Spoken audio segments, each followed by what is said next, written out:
It's been another long, uneventful shift at McDonald's.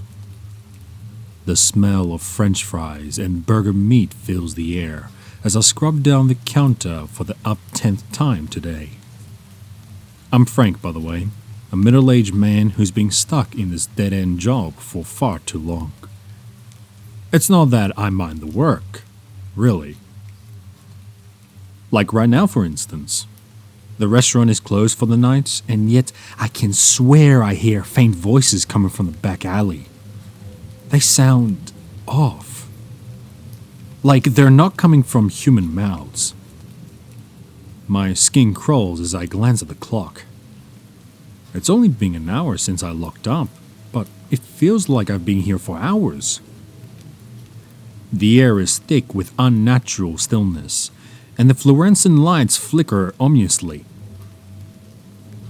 I tell myself it's nothing, that it's just my imagination playing tricks on me. But deep down, I know something is wrong. Something is waiting for me. I turn my attention back to the counter, wiping down what it feels like a millionth time tonight. As I scrub, I can't help but notice the way the shadows dance along the wall, as if they're trying to form words or images. My heart races as I try to ignore them, focusing instead on the rhythmic sound of my scrub brush against the grimy tile. Just as I'm about to finish up, I hear it. A low, guttural groan coming from the back alley. My heart seizes in my chest, and my breath catches in my throat. I know I should stay put, that I shouldn't go investigate. But curiosity gets the better of me. Slowly, carefully, I make my way through the empty dining area and into the alley. The air is colder out here, and the shadow seems to close in around me like a suffocating blanket. As I peer into the darkness, I swear I see movement at the corner of my eye. "Hello?" I call out, my voice trembling. "Is someone there?" There is no reply, only the sound of my own ragged breathing and the distant hum of traffic from the nearby highway. I take a tentative step forward, my footsteps echoing hourly on the concrete. The groan comes again, this time louder and more urgent. I can't shake that feeling that whatever it is not human. And I have a horrible suspicion that it's waiting for me. As I press deeper into the alley, I notice strange symbols etched onto the walls, their meaning lost to time and decay.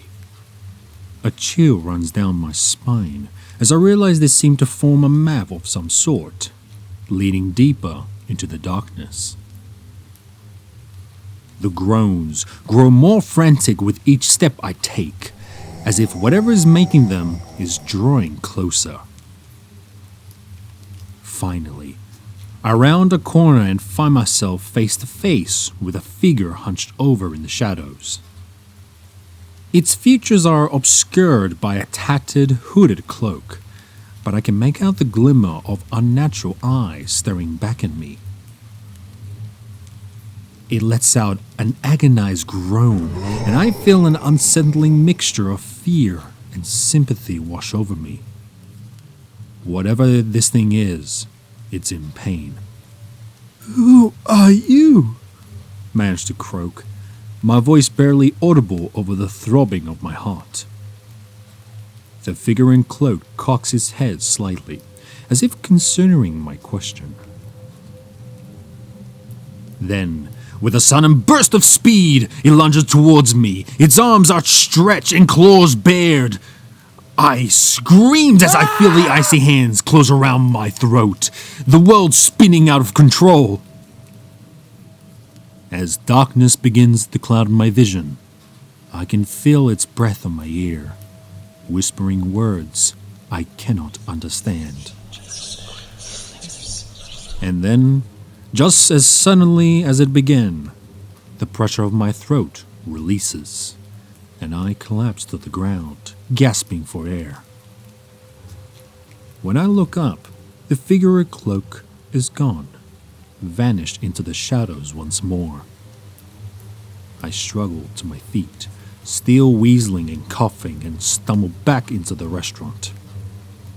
As I lock the door behind me, I can't help but wonder if whatever it was has truly gone, or if it's still out there waiting for its next chance to strike. The rest of the night passes in a blur of disbelief and confusion. I clean up the mess in the alley and locked up as usual, but I can't shake the feeling that something has fundamentally changed. The air seems charged with an electricity I can't quite describe, and the shadows seem to dance and writhe as if they were alive. I try to convince myself that it was a bad dream, or maybe a hallucination brought on by exhaustion and stress.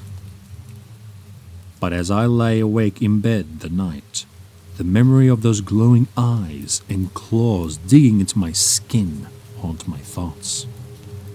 The days turn into weeks, and I continue to work at the restaurant, growing more and more paranoid with each passing hour.